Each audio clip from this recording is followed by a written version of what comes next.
Muy bien, ahí estamos grabando. Entonces, vamos a poner un par de ejemplos para repasar un poco cómo se hacían las estructuras de Lewis y de ahí cómo se determina la geometría.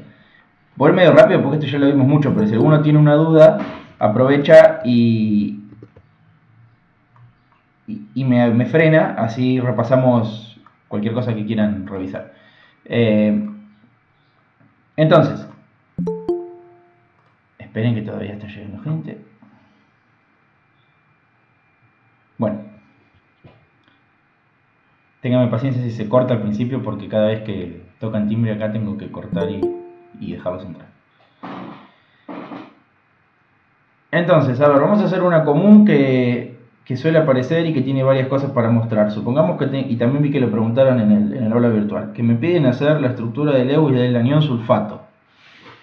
Entonces, hay varias maneras de hacer estructuras de Lewis, no es que las distintas son incorrectas necesariamente. Esta que les muestro yo es una de tantas que es más o menos lo que les dije la otra vez y suele funcionar bastante bien para todos los casos. Lo que tienen que hacer es contar la cantidad total de electrones que tienen en la especie de la cual quieren hacer la estructura de Lewis. Entonces, en este caso es fácil de contar porque el oxígeno y el azufre están en el grupo 6, los electrones de valencia, no son los que tenemos que contar, los de la última capa. Entonces, ¿cuántos electrones tiene el oxígeno en la última capa? ¿Cómo hago eso? ¿Eso lo tenemos claro?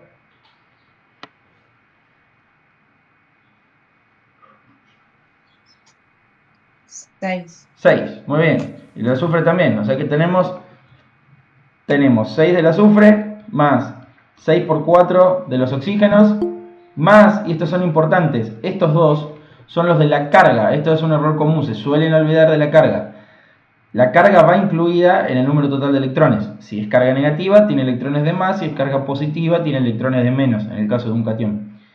Entonces, esto da 6 por 5, 30, más 2, 32 electrones en total que tengo que repartir. Entonces, eso se los guardan en una cajita. Y van sacando de la cajita para armar la estructura de Lewis lo mejor que puedan, para que todos los átomos cumplan la regla del octeto, siempre que sea posible, y que no se violen las cosas que no se pueden violar. Que en este caso, ¿qué es lo que no se puede violar? El oxígeno no le puedo poner más de 8, porque no tiene orbitales para acomodar más electrones. Al azufre, si me queda con más de 8, me queda con 10 o 12, es aceptable y no pasa nada. Y ahora no vamos a hacer la distinción de si ponerle 8 al azufre o 12 al azufre. Por ahora las dos van a ser válidas, pero no le puedo poner 9 o 10 al oxígeno. Entonces, siempre se trata de buscar cierta simetría en las estructuras, ponemos el que es diferente, lo solemos poner en el medio y ponemos los otros 4 alrededor. Entonces, después, necesito por lo menos un enlace simple, entonces lo armo el enlace simple, pongo 2 electrones en cada una de las uniones. Esto está simbolizando que hay por lo menos un enlace simple en cada uno de los oxígenos. Entonces voy viendo cuántos electrones me van quedando. Si tenía 32, ahora puse 8. Bueno, ¿y cuánto es 32 menos 8? Tenemos 24, que acomodar. Si tengo 6 oxígenos, esto es bastante fácil, le puedo poner 6 a cada uno de los oxígenos y ya tengo los 24.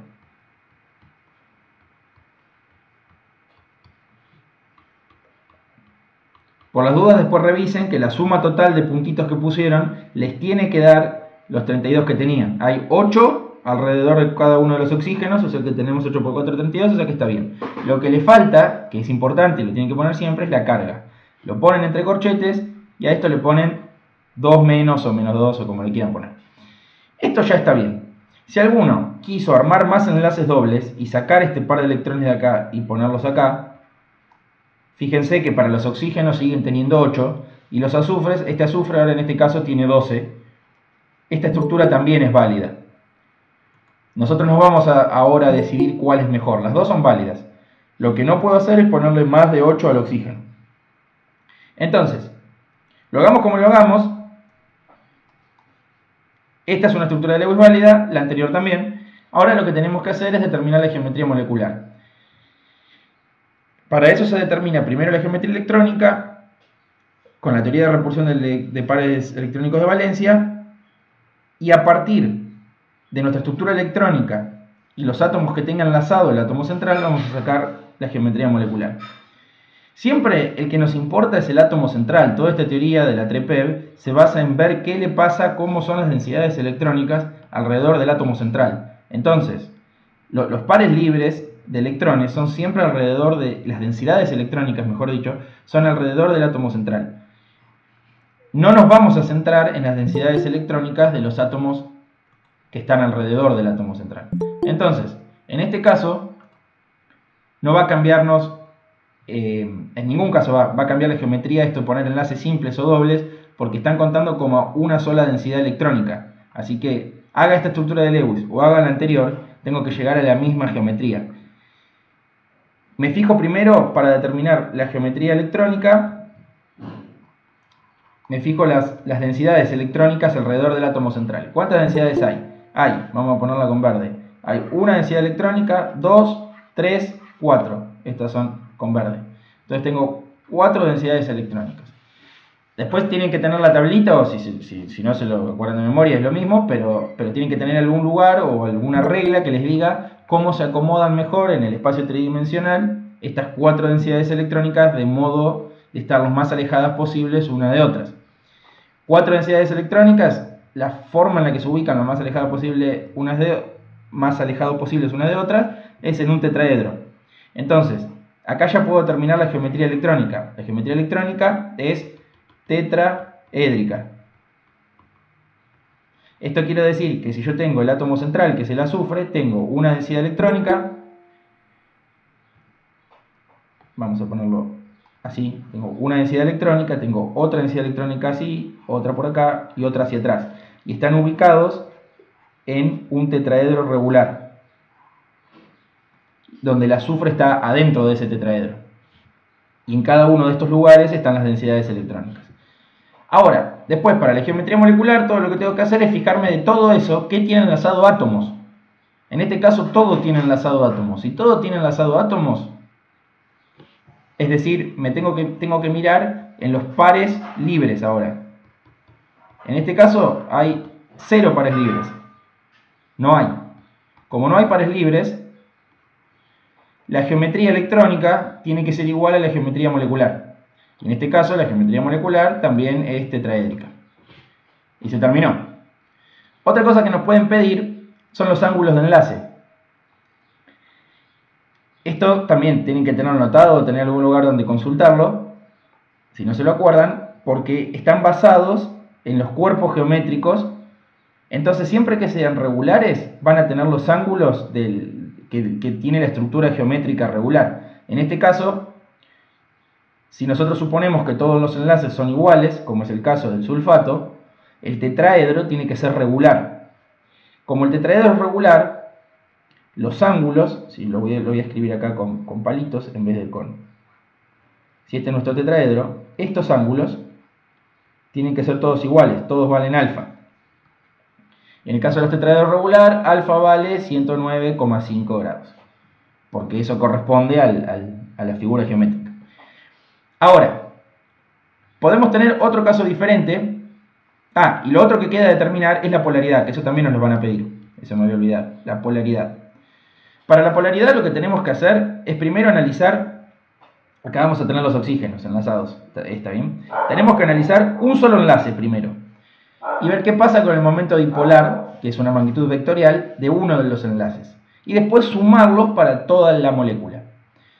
Entonces, el momento dipolar es un vector que se suele graficar, o sea, se grafica siempre desde el átomo más electropositivo, que en este caso es el azufre, al más electronegativo. Entonces es una flechita que apunta así. El tema es que tenemos 4 flechitas. Si nosotros hiciéramos bien este dibujo en 3 dimensiones y sumáramos las flechitas como una magnitud vectorial, lo que tendríamos es una flecha que apunta para allá, una que apunta para acá. Esto está, aunque no se vea bien, esto está en 3 dimensiones. Es decir, acá hay un eje, acá hay otro eje, y acá está el otro eje. Si esto es Z, esto es Y y esto es X, por ejemplo. Entonces, lo primero que hay que identificar es que en este caso, como los enlaces son todos iguales, todas las flechitas valen lo mismo. Como todas las flechitas valen lo mismo y están ubicados, orientados en un tetraedro regular, la sumatoria del momento dipolar, en este caso, la sumatoria de los mu, vale 0. Entonces, de acá concluimos que la molécula es no polar. Ahora, hay algo que está mal en todo esto que dije, que tenía carga la molécula. ¿Se acuerdan? Entonces, si me preguntan por la polaridad, no creo que les pregunten de un anión, pero el anión tiene carga. Entonces no hace falta hacer este análisis, porque aunque estos momentos dipolares se anulen, hay una carga neta, que esta no se la pueden olvidar. Yo lo que les dije son los pasos, porque los pasos los vamos a aplicar, son los pasos que aplicamos siempre. Pero esto que hacemos, lo voy a poner acá, si no son, o si no tienen carga neta.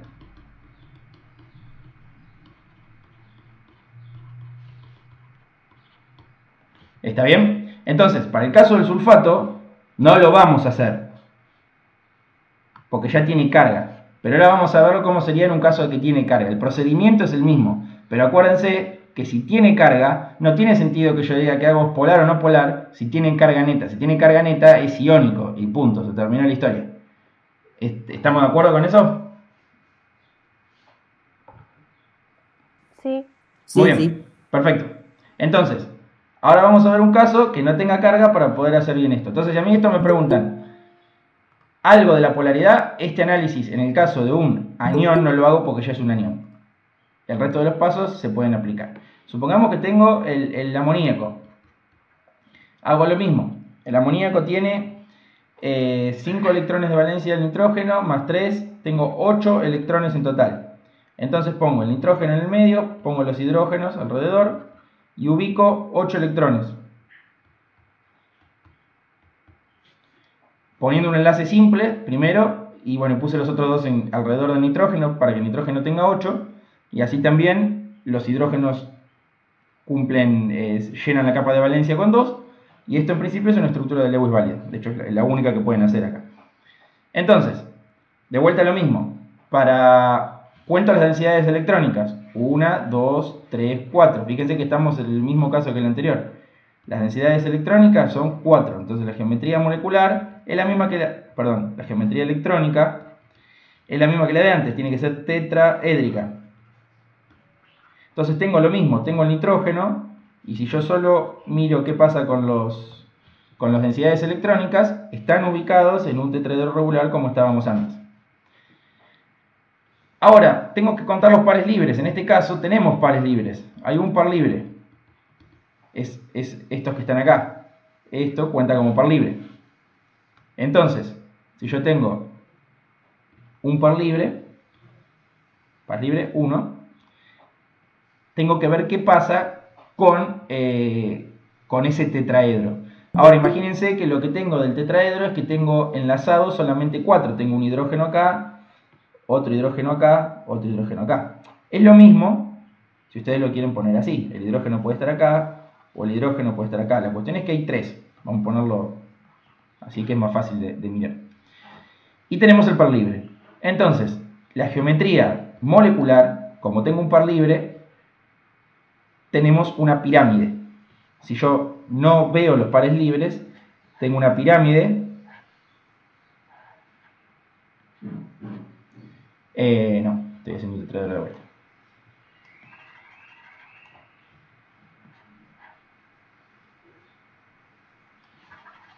Si ustedes, vamos a poner así, ahí está. Tengo una pirámide de base triangular. Entonces, esta geometría se llama piramidal. Si nos preguntan por los ángulos, que es una cosa que puede pasar, cuánto valen los ángulos, yo me tengo que acordar que lo que vale 109,5 son los ángulos en un tetraedro regular. Estos valen 109,5 grados. El tema es que los pares libres, estos que están acá, son más voluminosos que el resto de las densidades electrónicas. Como son más voluminosos, los ángulos de los enlaces se cierran un poco, porque este par libre ocupa mucho lugar. Entonces, todo lo que puedo decir de los ángulos sin más información es decir, que si ahora los ángulos son estos, alfa tiene que ser más chiquito que 109,5 grados. No ponemos 109,5 porque no corresponde a un tetraedro regular. Entonces tiene que ser un poco más chico porque los ángulos se cerran. Como esta molécula, como es una molécula, no es un ion, no tiene carga, entonces puedo hablar de la polaridad de la molécula. Entonces, si yo hago lo mismo que lo que hicimos antes, tengo el nitrógeno enlazado a los 3 hidrógenos y tengo los 3 momentos dipolares. Uno que apunta hacia allá, otro que apunta hacia allá y otro que apunta hacia allá.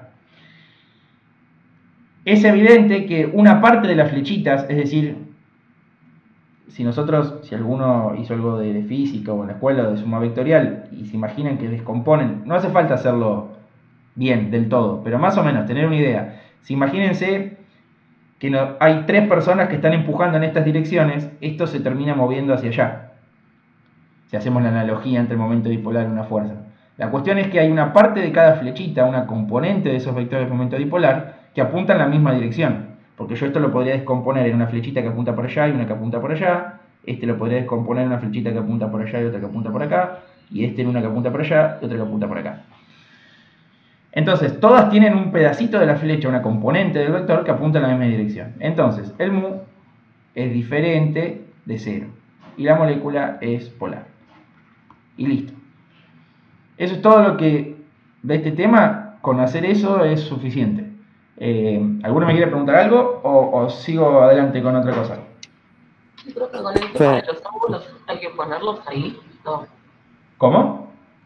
Con el tema de los ángulos de los... Es lo que le estaba diciendo. Si nos preguntan, si no me preguntan no lo pongo, pero si me preguntan, lo que puedo decir acá es que el ángulo es menor a 109,5. Ah, listo. Eso. Por esto que yo les decía, porque era 109,5 en un tetraedro regular, y como tengo la densidad electrónica, esta grandota del par libre, lo que hace es forzar a que el tetraedro, la parte de abajo del tetraedro, se cierre un poco. O sea que no es necesario poner, los ángulos exactos porque no podemos saberlos, mientras que digamos que son menores a cierto Claro, tal cual, eso, ¿no? equivalente. No tienen manera de predecirlo más exactamente que eso, porque nosotros tenemos el ángulo que tendría que tener si fuera regular, es decir, si se equilibran los vectores en todas las direcciones del tetraedro. Entonces, en el caso de que yo tengo 4 cosas iguales enlazadas, ahí lo puedo decir exactamente. Si yo tengo 4 cosas enlazadas en los vértices del tetraedro, es un tetraedro regular, el ángulo es 109,5. Ahora, después todo lo que puedo decir es que esos ángulos tienen que ser un poco menores porque se cierran. Después, por ejemplo, si fuera el agua, no voy a hacer todo el análisis de vuelta, pero en el agua tenemos el oxígeno, tenemos los 2 hidrógenos, y esto también tiene estructura electrónica tetraédrica. Pero tenemos 2 densidades electrónicas. Tenemos una densidad electrónica acá y otra densidad electrónica acá que corresponde a los pares libres. Fíjense que es la misma situación que en el nitrógeno, pero tenemos un par libre más. Si uno mirara, puede hacer, por ejemplo, metano. El metano, así ponemos todas moléculas que no tengan carga. El metano es un tetraedro totalmente regular, porque tengo hidrógenos y todos los ángulos son iguales. Después tengo el amoníaco con un par libre y el agua con 2. Entonces, lo que puedo decir es que este es 109,5, exacto. Este es menor a 109,5 y este es menor a 109,5. Y si tuviera que comparar, supongamos que esto es alfa, beta, gamma. Todo lo que puedo decir es comparar estos dos. Yo puedo decir que beta tiene que ser más grande que gamma. ¿Por qué? Porque acá hay 2 pares libres. Entonces estos van a juntarse más entre sí porque estos ocupan mucho lugar. El mismo razonamiento que aplicamos antes, pero no puedo decir cuánto. Si no me dicen, no puedo decir cuánto. Pero sí puedo decir que los ángulos de enlace se achican para allá. Se achican los ángulos. Y son todas geometrías electrónicas, todos tienen geometría electrónica tetraédrica. Como tengo dos pares libres, el ángulo este, que es el que forman los enlaces, se cierra más todavía. Y suficiente. ¿Estamos? ¿Hasta acá? Sí, profe, gracias. Muy bien. Después, a ver, ¿qué otra cosa Profe. necesitamos? Vamos a hacer algún repasito de soluciones. Profe, Sí, para la polaridad lo tenemos que hacer sin tener en cuenta los enlaces libres, los pares libres, digo.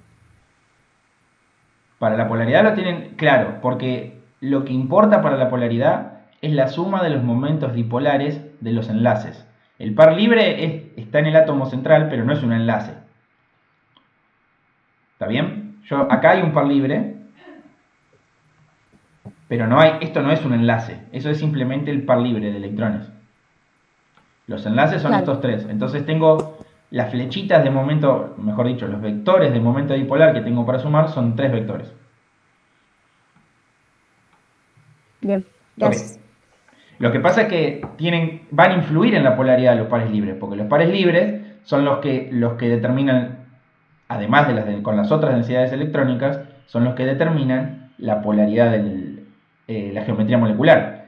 Entonces, cómo estén orientados esos vectores va a influir en cuánto me dé la suma. Porque no es lo mismo, por ejemplo, en el dióxido de carbono, que no tengo... El dióxido de carbono es así. No tengo pares libres en el átomo central. Acá, los de acá, recuerden, no importan los que estén alrededor de los átomos del periférico.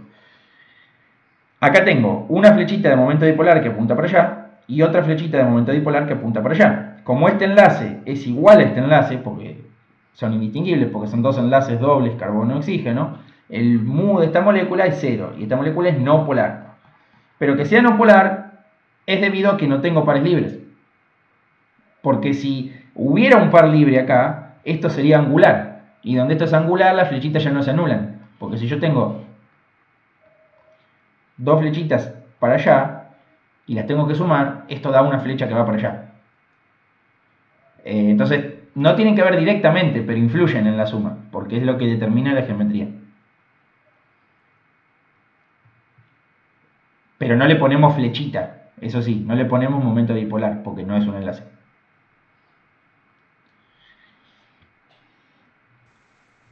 Bien. Ok, después, soluciones. ¿Qué es importante saber de soluciones? Las definiciones. Las definiciones, ténganlas anotadas o si no se las acuerdan de memoria, pero son muy importantes porque recuerden que, aunque algunas suenen a lenguaje de la vida cotidiana, tiene una definición muy específica que la tienen que aplicar sí o sí la definición, porque si no, no les va a dar bien los ejercicios.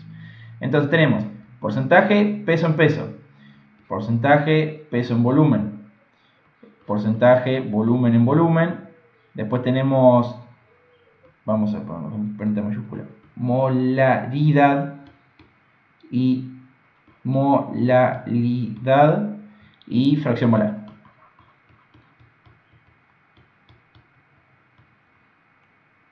Bueno, ¿puedo tomar como que ya saben esto? ¿Alguno quiere revisar algo? ¿O tomo como que las definiciones las tienen ya en algún lugar? Así no pierdo tiempo anotando cosas que por ahí ya todo el mundo sabe. No, por favor. No, por favor, que no entendí. No, sí, por favor. Ah, muy bien. Que No, las ponga, eso me decís. No, sí, no, coma, por favor. Ok. Entonces, porcentaje peso en peso.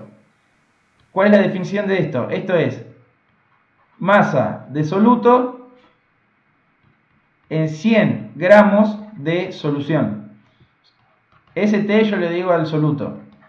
SN le digo a la solución. SB solvente. Entonces, porcentaje peso en volumen. Estrictamente, si es peso, vamos a poner así, masa, si es, a ver, esto es peso, si queremos. Peso y masa, para lo que vemos en este curso, lo vamos a tomar como sinónimos.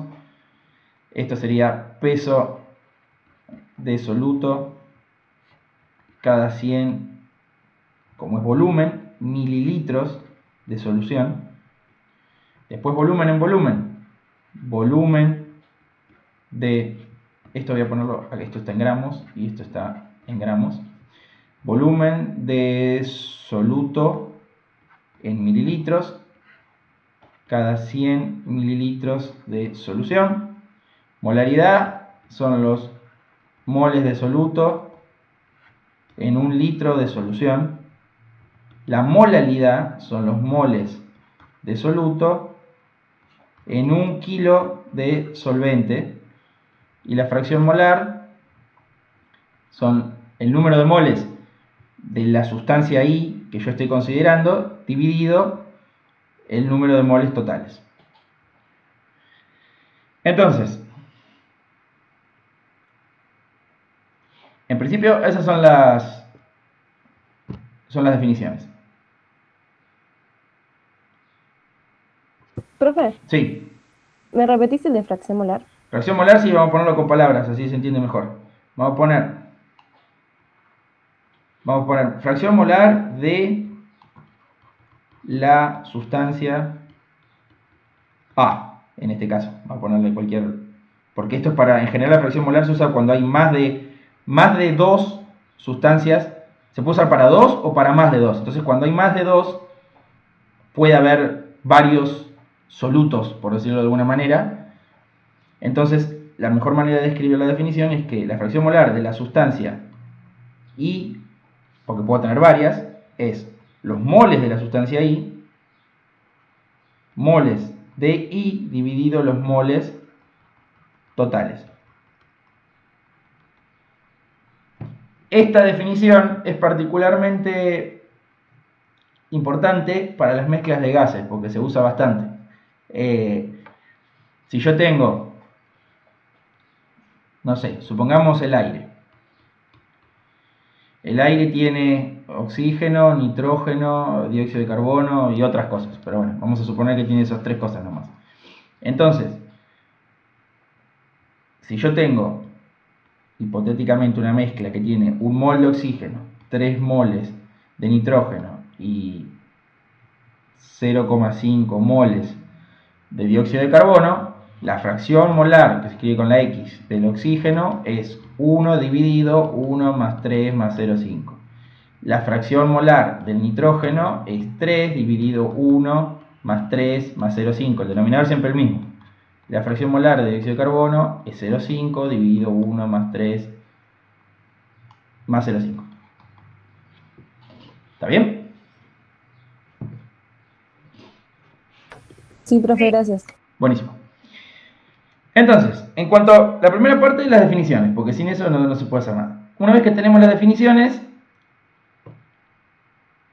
las cosas que tendríamos que saber manejar es cómo calcular las diluciones cuando uno quiere preparar una dilución, que eso incluye usar la densidad donde corresponda, porque eso es a veces también un error que suele aparecer, de que aparece la densidad en un problema y no sabemos qué tiene que ver con qué. Acuérdense que yo no puse acá densidad como unidad de concentración, porque la densidad no es una unidad de concentración. Aunque parezca o tenga algo parecido porque hay una masa y hay un volumen, no es una unidad de concentración. Fíjense que todas las unidades de concentración que usamos en el numerador tienen algo que tiene que ver con el soluto. En todas. O el peso, el volumen, los moles, pero siempre tiene que ver con el soluto. Y en el denominador tenemos algo que tiene que ver o con la solución o con el solvente. Ahora, la densidad, ¿por qué no es una unidad de concentración? Porque la densidad de la solución, dijimos que le poníamos ese n, es la masa de la solución dividido el volumen de la solución. Tengo una propiedad de la solución, que es la masa, dividido otra propiedad de la solución, que es el volumen. Entonces, esto es característico de la solución. Esa es la primera cosa que no hay que confundirse. La densidad no es una unidad de concentración. ¿Para qué me sirve? La van a usar siempre que por algún motivo tengan que convertir masa de solución y volumen de solución. Si a mí me dan, si yo tengo la masa de la solución y necesito el volumen, uso la densidad de la solución y viceversa. Es para lo único que nos sirve la densidad de la solución. Esto a veces es de utilidad cuando me dan datos donde las unidades de concentración no son del todo compatibles para hacer la cuenta directamente. Por ejemplo, si a mí me dicen, a ver, déjenme pensarlo un cachito, que tengo en un recipiente, tengo una solución 1. Esta solución 1 es 10% peso en peso de cloruro de sodio. Ahora, me dicen que de acá saco 20 mililitros y los pongo en un matraz y los llevo hasta 100 mililitros. Y me preguntan, calcule la concentración del cloruro de sodio en molar, por ejemplo, en la solución final. A ver si lo ven. ¿Se puede hacer así como está?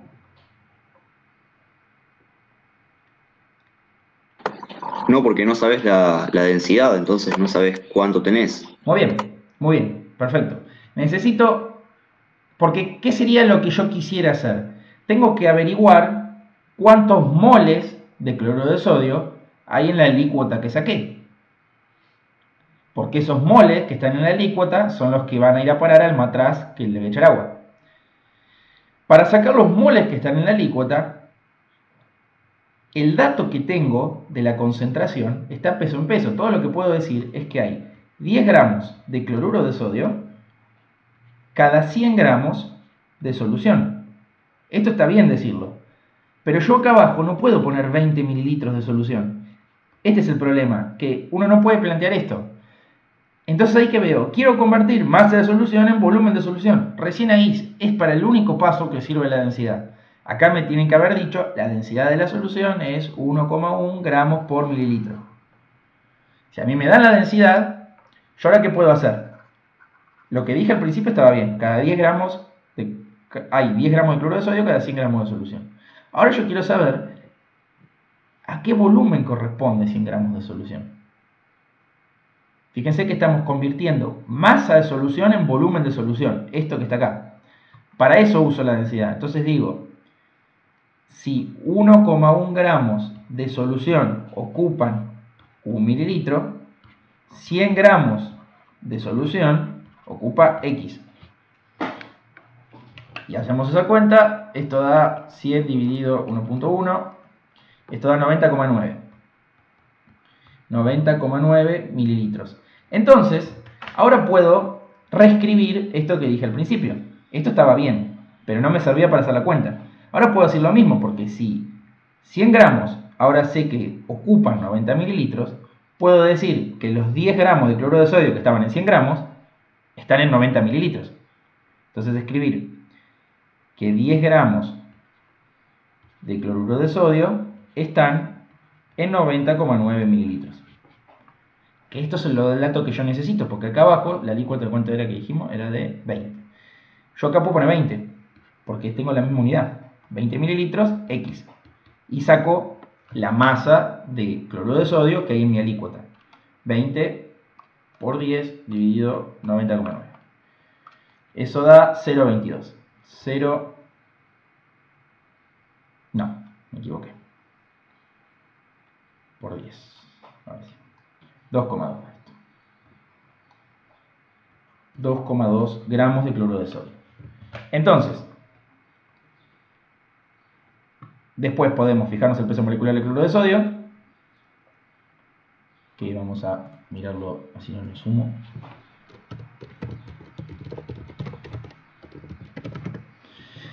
El cloruro de sodio pesa 58,44.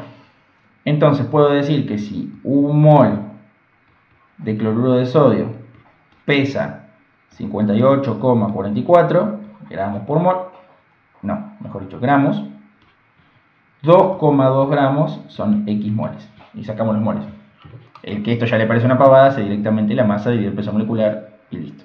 2,2 dividido 58,44.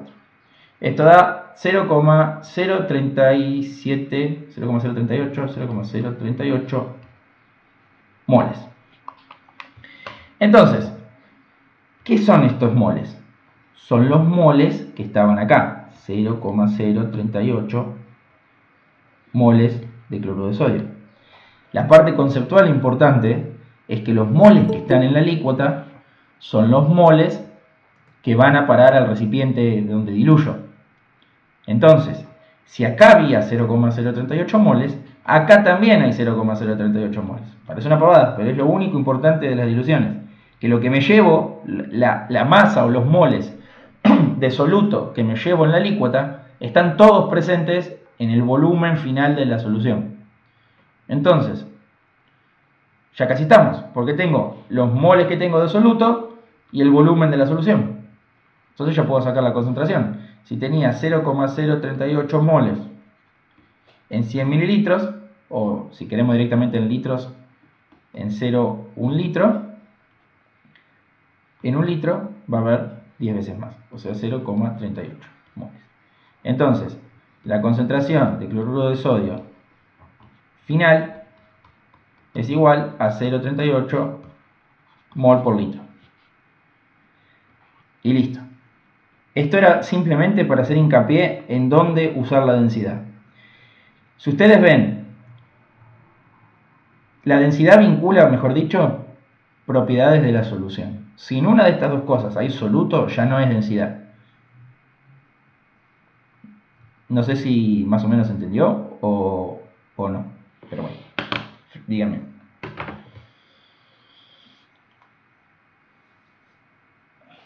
De hecho, yo les recomendaría... Yo sí entendí bien. Muy bien, yo les recomendaría que no usen en la medida de lo posible esta formulita que es concentración inicial por volumen inicial es igual a concentración final por volumen final. Esta, si pueden evitarla, no es que esté mal, no estoy diciendo que la ecuación está mal, la ecuación está bien, pero a veces uno pierde de vista de cómo aplicar esa ecuación.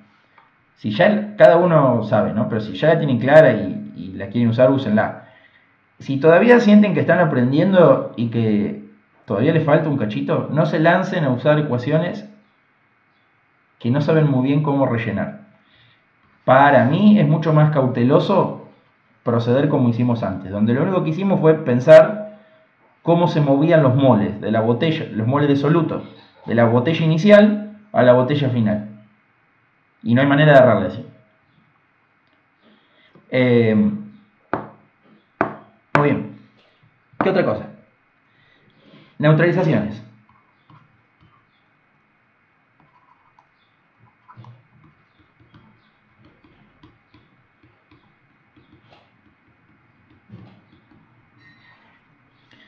Las neutralizaciones pueden o no estar combinadas con problemas de diluciones. Ahora vamos a hacer un repaso muy cortito simplemente que solo incluye la neutralización, porque lo de la dilución es lo que miramos acá arriba. En las neutralizaciones lo que tenemos primero y principal es una reacción química. Este tipo en las neutralizaciones que estamos viendo nosotros reaccionan ácidos con bases. Entonces, la parte principal es que siempre que cualquier problema haya una reacción química, tenemos que escribir la reacción de manera correcta y balancearla. Eso como primero y principal. Una vez que tengo eso, puedo empezar a ver qué pasa. Una neutralización podría ser, por ejemplo, hacer reaccionar ácido clorhídrico con hidróxido de sodio. En este caso es fácil porque la reacción es 1 a 1, entonces tenemos, esto es como la misma reacción que la de formación de sales, pues tenemos el ácido con la base, da la sal, cloruro de sodio y agua.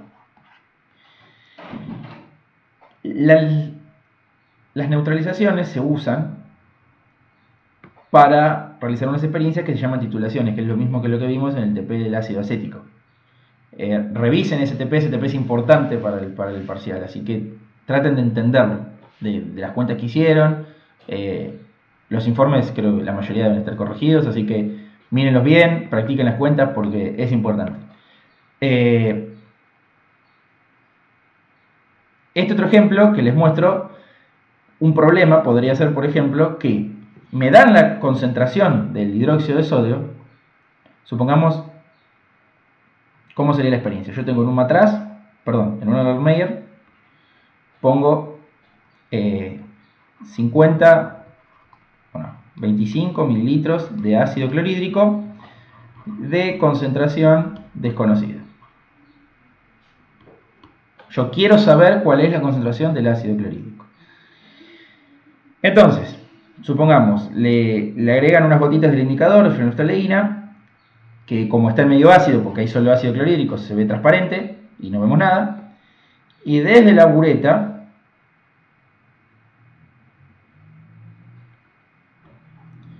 está llena con el hidróxido de sodio.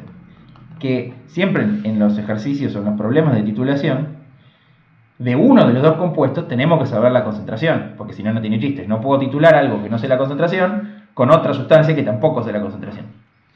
Entonces, supongamos que a mí me dicen que la concentración del hidróxido de sodio es 0,055 mol por litro.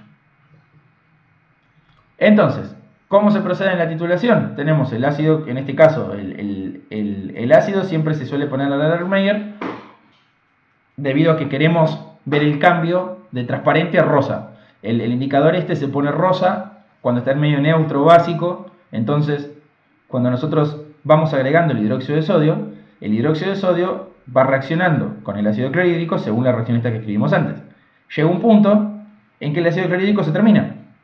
Cuando el ácido clorhídrico se termina, el pH pasa de ser ácido a ser neutro. Y cuando el pH es neutro, el colorante se pone rosa. Y ahí dejamos de echar. Entonces después podemos leer en la bureta, acá arriba, el volumen que gasté. El volumen gastado. En un problema nos podrían decir el volumen gastado. Vamos a inventarlo acá. Supongamos que gastamos 19,6 mililitros. Entonces los datos que tengo son el volumen que gasté del hidróxido de sodio, la concentración del hidróxido de sodio y necesito sacar o quiero sacar la concentración del ácido clorhídrico. Entonces, la parte importante de todos los ejercicios estos de titulación es que el volumen, o mejor dicho, que los moles de la sustancia que está en la bureta están reaccionando justo en cantidades estequiométricas con los moles que están en el Erlenmeyer en el momento que se termina la titulación, o sea, cuando dejamos de agregar. La estequiometría va a depender de la reacción, por eso es súper importante balancearlas bien, porque en este caso tenemos una relación estequiométrica. Si el ácido fuera sulfúrico en vez de clorhídrico, tendríamos otra relación estequiométrica diferente. En este caso la reacción es 1 a 1. Entonces, como la reacción es 1 a 1, lo que podemos decir es que cuando terminó la titulación, en el punto final, los moles de hidróxido de sodio son exactamente iguales a los moles de ácido clorhídrico. Vamos a escribirlo así. En el punto de equivalencia, los moles de ácido clorhídrico son iguales a los moles de hidróxido de sodio.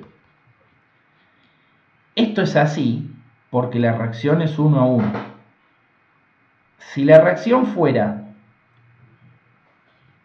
por ejemplo, 2 de A más B, que da lo que sea, en el punto de equivalencia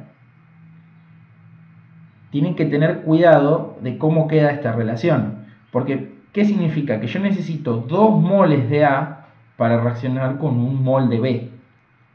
Entonces yo necesito el doble de A que de B. Entonces, los moles de A son 2 veces los moles de B.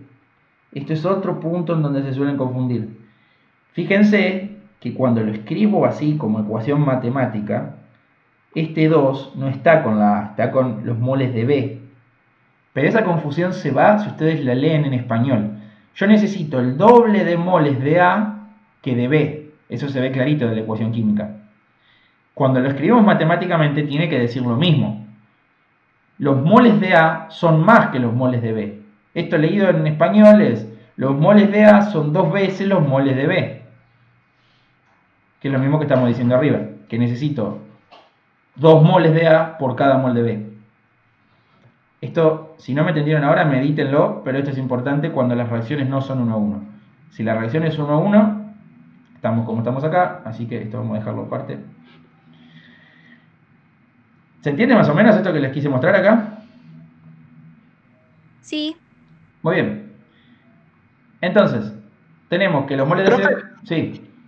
Perdón, una consulta. Si yo en esos problemas utilizo esa ecuación de volumen, por ejemplo, de ese caso de NaOH por molaridad de NaOH igual a volumen de ácido clorhídrico, bueno, eso. Sí. Puedo ponerle, si la relación no fuese 1 a 1, ahí le puedo agregar un 2 para hacer la equivalencia igual.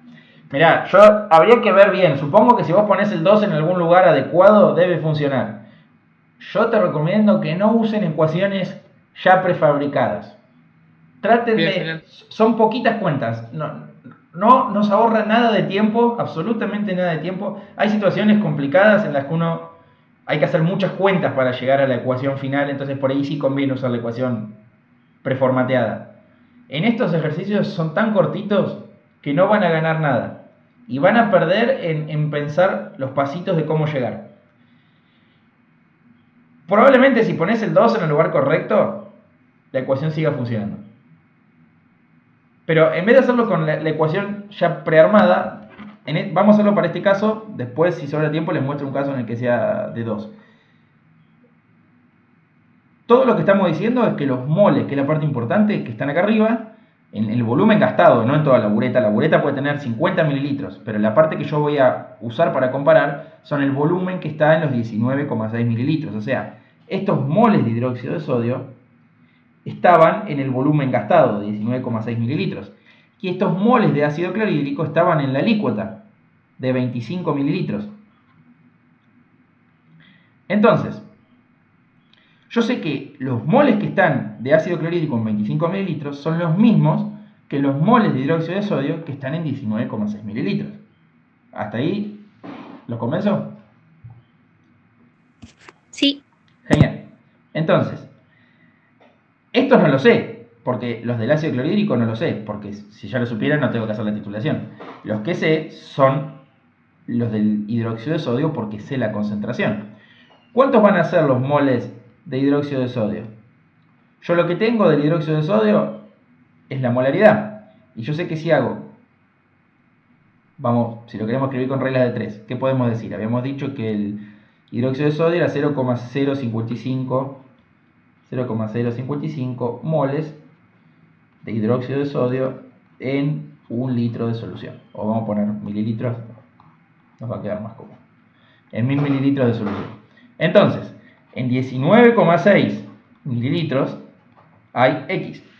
Entonces así estamos sacando los moles de hidróxido de sodio, que son 19,6 por 0,055 dividido 1000. Esto es 1,078 por 10 a la menos 3 mol de hidróxido de sodio. Entonces, estos dijimos que eran iguales a los moles de ácido clorhídrico. Entonces, que estaban en 25 mililitros. Entonces puedo escribir que 1,078 por 10 a la menos 3 moles ahora de ácido clorhídrico están en la alícuota en 25 mililitros. En 1000 mililitros hay X. Entonces hacemos la cuenta de vuelta. Esto es 1,078 dividido 25. Yo en vez de hacer la regla de 3 hubiese despejado. Para mí me sirve más para entender, porque la regla de 3 me marea. Está muy Hubiese bien. Está muy despejado bien. los arriba. Vos hubieras dicho, por ejemplo, la la molaridad, vamos a llamarle M mayúscula, o no, vamos a poner otro corchete. La molaridad del hidróxido de sodio es igual a los moles de hidróxido de sodio dividido el volumen de hidróxido de sodio. Claro, el Y esto volumen tiene, en litros. y si quieren, es más, si quieren pueden ir más acá de este lado, completar.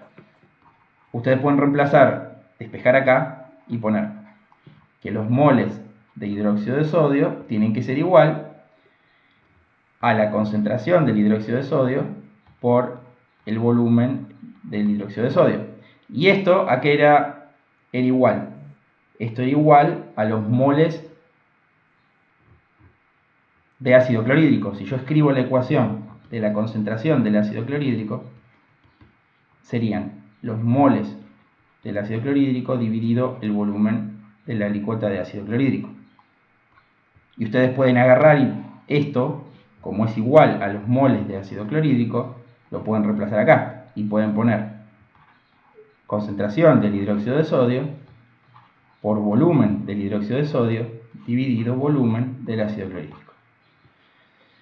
Entonces, y ya está, tienen una expresión que es la formulita mágica, que es que la concentración de una cosa, del ácido clorhídrico, es la concentración de la otra por el cociente de los volúmenes. Esto también está bien. Pero una cosa es que hagan el desarrollo y ustedes entiendan cómo llegar a eso, que está perfecto y está genial. Y otra cosa es no entender muy bien el problema y querer poner esta ecuación de entrada. Eso es lo que yo no recomiendo. Si a ustedes les gusta más trabajar de manera algebraica y desarrollar una expresión, de hecho me parece que es mejor todavía porque van a entrenar las habilidades del manejo algebraico de ecuaciones que les van a venir bien más adelante. Si no, con las reglitas de 3 alcanza. Eso cada uno lo hace como quiere. No está mal ninguna de las dos.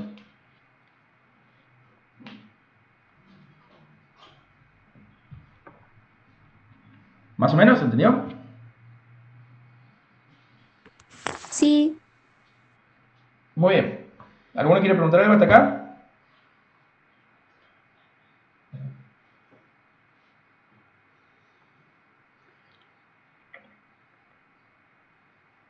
Bueno, supongo que no. Entonces, ¿qué más? Después tenemos el tema de teoría cinética de los gases. Ahí no queda mucha otra opción que aplicar formulitas, que es lo que yo digo que a mí no me gusta mucho que hagan, pero en este caso no vamos a ver la deducción de esas formulitas. Así que en este caso sí, simplemente es aplicarlas. Lo que tenemos es teoría cinética y difusión sería. Que bueno, que está relacionado, lo podemos dejar metido acá adentro. Tampoco hay demasiadas ecuaciones en esta parte. Tenemos, por un lado, cómo calcular la velocidad cuadrática media. La velocidad cuadrática media era esto que escribíamos de esta manera. Estos son los chirimbolitos que se usan para simbolizar el valor medio de alguna propiedad. Entonces, en este caso queremos tomar el valor medio de la velocidad al cuadrado. Por eso se llama velocidad cuadrática media. Entonces, esto está relacionado con la temperatura y el peso molecular de las sustancias. Y la cuenta es 3 por R por T dividido peso molecular. Acá, ¿qué es importante? Las unidades.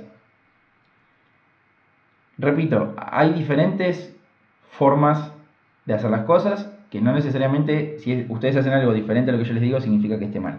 Yo les voy a decir una de tantas que es correcta. Para mí lo más fácil es usar las unidades del sistema internacional. Acá tienen velocidad al cuadrado. La velocidad al cuadrado tiene que tener en las unidades del sistema internacional unidades de metro cuadrado sobre segundo al cuadrado. Entonces, si ustedes están dentro del marco del sistema internacional, tienen que poner unidades que deriven del metro, del kilogramo y del segundo. Eso hace que no puedan poner cualquier cosa. R, por ejemplo, en estas unidades, tiene que estar en joules sobre Kelvin mol. La temperatura tiene que estar en Kelvin. Acá podemos poner Kelvin porque la temperatura es una unidad aparte. El peso molecular tiene que estar en kilogramo por mol. Porque si no, la velocidad no les va a quedar en metro cuadrado sobre segundo al cuadrado. La gran ventaja que tiene hacer esto es que si uno revisa de antemano que pone las cosas en las unidades del sistema internacional, la respuesta sí o sí tiene que dar en unidades del sistema internacional. Y no hace falta que se empiecen a tachar y a simplificar las unidades, qué pasa con las R, qué pasa con el peso molecular. Eso no es necesario. Porque sí o sí, si ustedes meten adentro de la cuenta magnitudes en unidades del sistema internacional, lo que salga del otro lado está en las unidades del sistema internacional. Entonces, rellenan con los números, hacen la cuenta y al resultado le ponen la unidad. No hace falta simplificar las unidades acá adentro. No es que no se pueda, el que lo quiera hacer lo hace, pero van a necesitar la equivalente, tienen que poner la definición de joules, porque si no, no se le van a tachar los joules con los kilogramos. Joules, que se lo quieren hacer, los joules son las unidades de la fuerza por la distancia, o sea que son newton por metro. Y newton es kilogramo por metro sobre segundo al cuadrado. Si rellenan todo eso y empiezan a simplificar, les va a quedar en metro cuadrado sobre segundo al cuadrado. Pero no pierdan tiempo en algo que no es necesario. Simplemente asegúrense de que alimentan la ecuación con magnitudes en las unidades del sistema internacional. Y se olvidan del problema. Después, ¿qué otra cosa tenemos? Una vez que uno tiene la velocidad cuadrática media, entonces se puede sacar la energía cinética para una cantidad de partículas. Una de las ecuaciones que puede... Esto hay distintas ecuaciones. Estas, yo le voy a poner 3 nomás. Estas 3 son suficientes. Alguno puede tener otra que sale de amasar estas 3 ecuaciones, despejar alguna cosa en una y ponerla en la otra y reemplazar. O sea que si ven que su ecuación es levemente diferente a la que yo escribo, no se desesperen, debe estar bien igual, simplemente que está despejado de otro lado para rellenarla con otros números. Algunas están en función del número de partículas y de la masa de cada partícula. Esta que les voy a poner está en función del número de moles, pero están bien igual. Es 3 medios por el número de moles por R por T. Esto que está acá es el número de moles, es la misma N que en la ecuación de gases ideales. Y acá es lo mismo. R lo tengo que poner en joules, la temperatura en Kelvin, y la energía me da del otro lado en joules.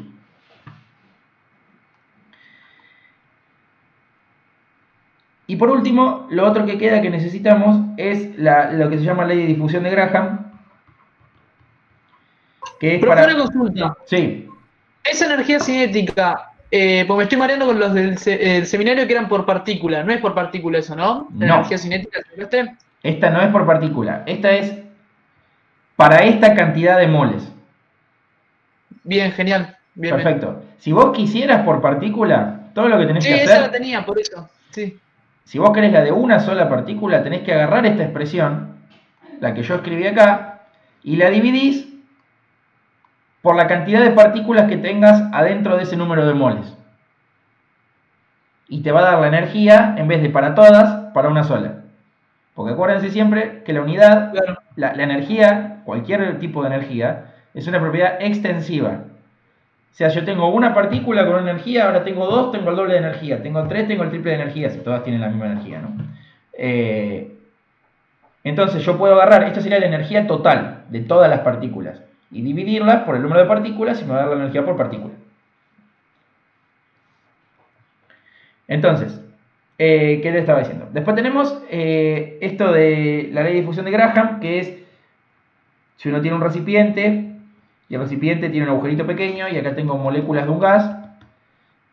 Esas moléculas del gas, con una velocidad determinada, van a difundir hacia afuera por el agujerito. Y lo que se encuentra experimentalmente es que la velocidad a la que difunden depende del peso molecular del gas. ¿Cómo depende? Depende, como muestra esta ecuación, que la velocidad de difusión de la sustancia 1 dividido la velocidad de difusión del gas 2 es la raíz cuadrada del peso molecular del gas 2 dividido el peso molecular del gas 1. Entonces, en los problemas típicos de esto es que tengo dos gases y tengo que compararlas, me dan los datos para rellenar 3 de estas 4 cosas, básicamente. Entonces puedo despejar la que me falta. Fíjense que son inversa, hay una relación inversa, es decir, va a difundir más rápido el más chiquitito, el menos pesado.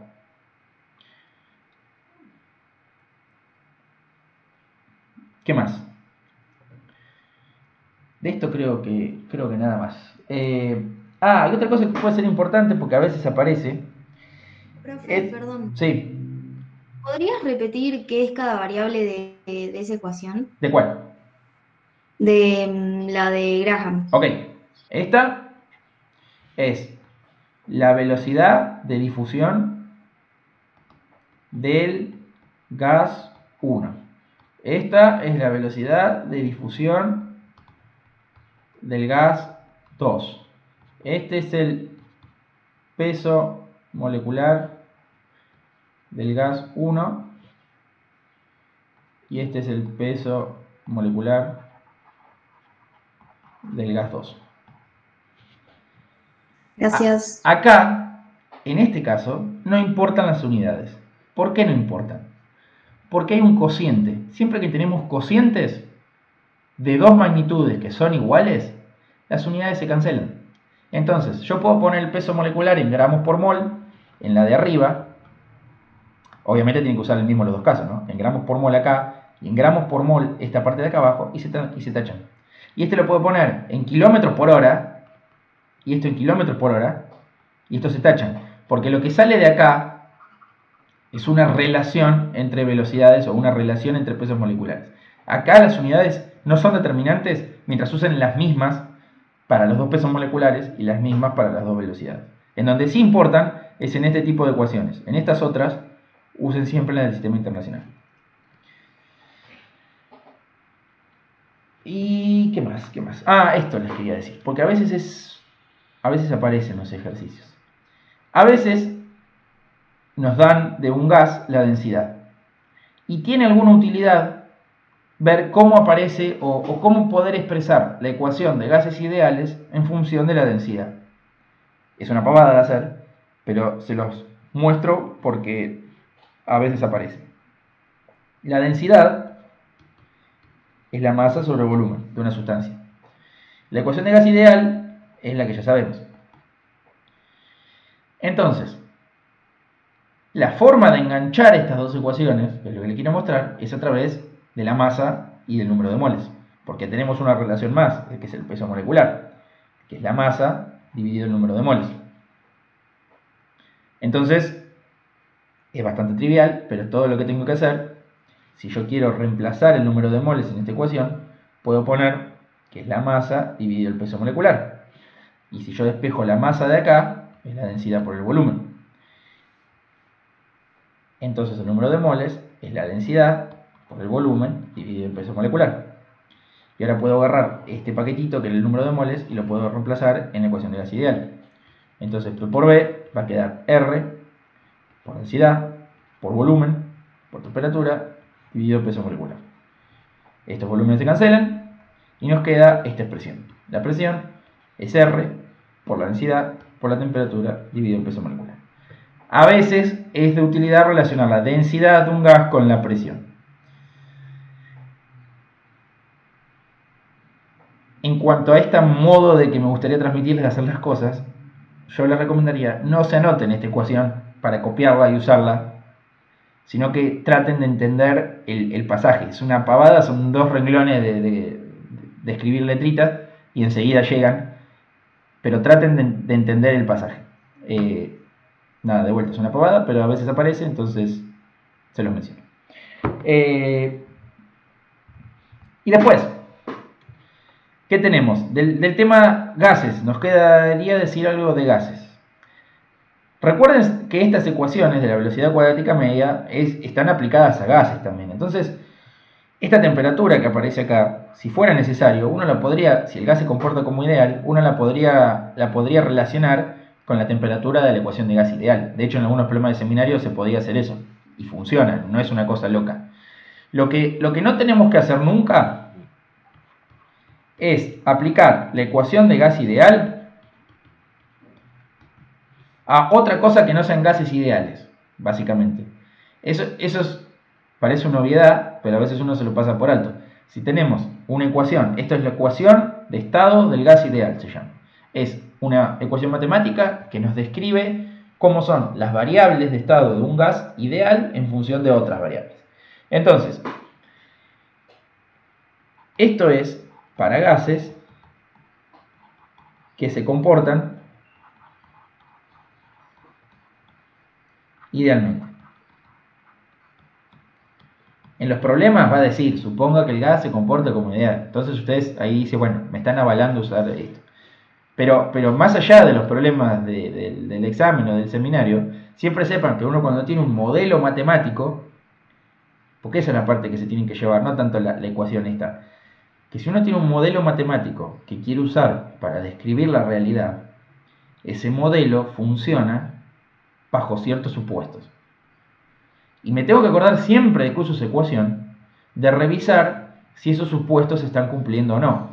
Porque si no creemos que las ecuaciones que tenemos son como mágicas y las podemos aplicar en cualquier lado.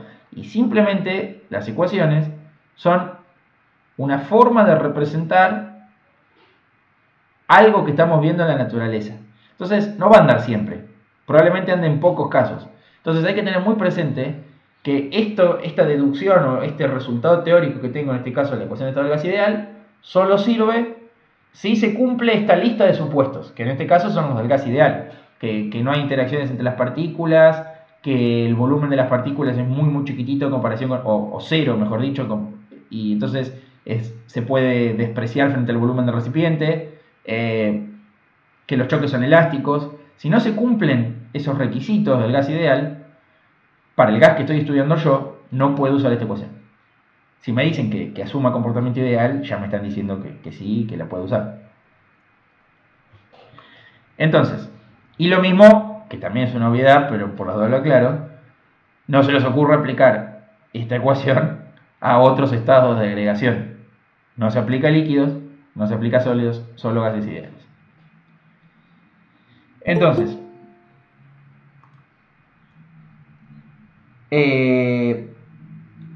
después de gases, ¿qué tenemos? Tenemos esta ecuación, tenemos la ley de Dalton.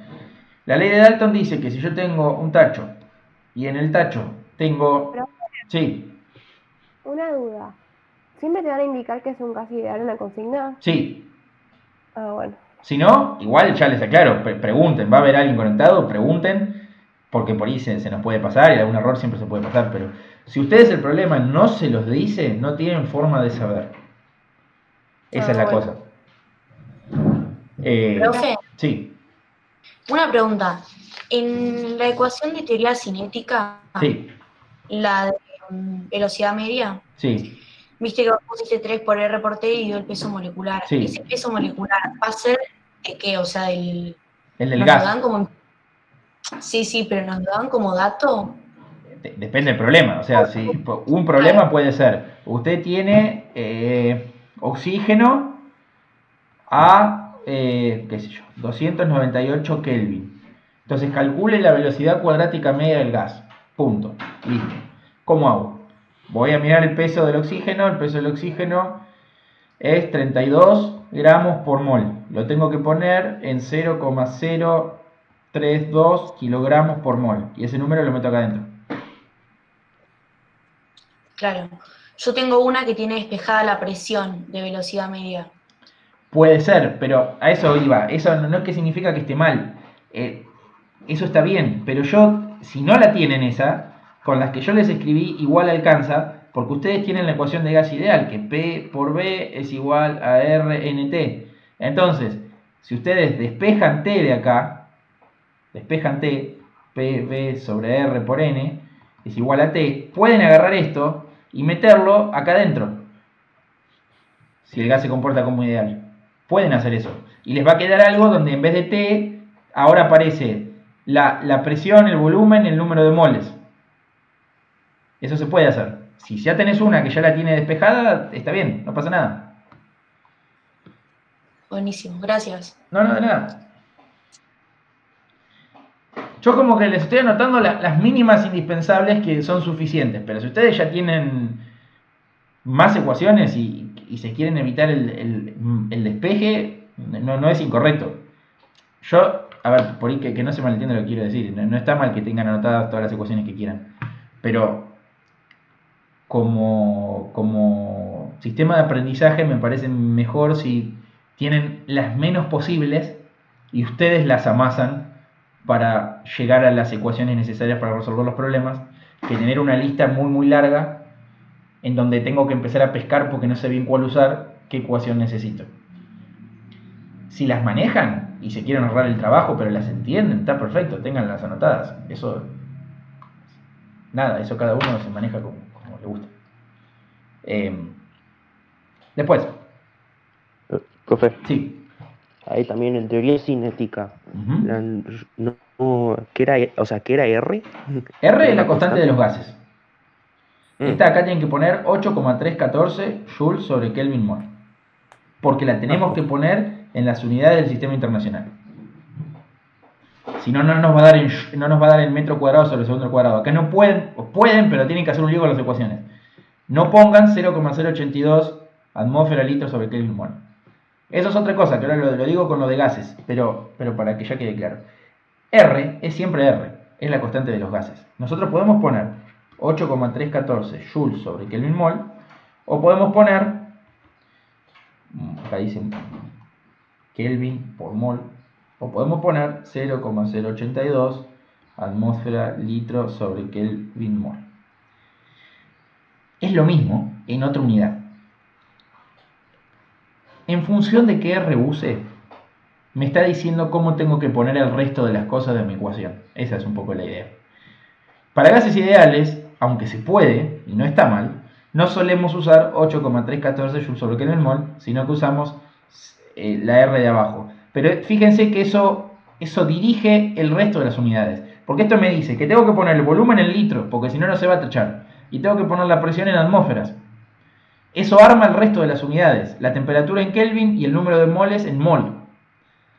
Las unidades de R dirigen la unidad de todas las otras cosas que ponga en la ecuación. El que lo quiere poner en joules, que es raro y no lo solemos hacer, pero se puede, fíjense que tiene que poner, joules es del sistema internacional, entonces tiene que poner la presión en las unidades del sistema internacional, que son los pascales. Y el volumen lo tendría que poner en las unidades del volumen del sistema internacional, que son en los metros cúbicos. Entonces, si uno pusiera la presión en pascales, el volumen en metros cúbicos, R 8,314 y después el resto en mol y en Kelvin, eso también está bien. No lo solemos hacer porque usamos mal las atmósferas y los litros. Pero no es que estas dos cosas son diferentes. Simplemente cambiamos la unidad. Entonces, lo otro que tenemos que ver de gases es algo de ley de Dalton. La ley de Dalton dice que si yo tengo varios gases en una mezcla, por ejemplo, tengo el gas A, B, C, D, la presión total del sistema es la suma de las presiones parciales. La presión de A más la presión de B más la presión de C más la presión de D. Y así hasta N si hubiera más.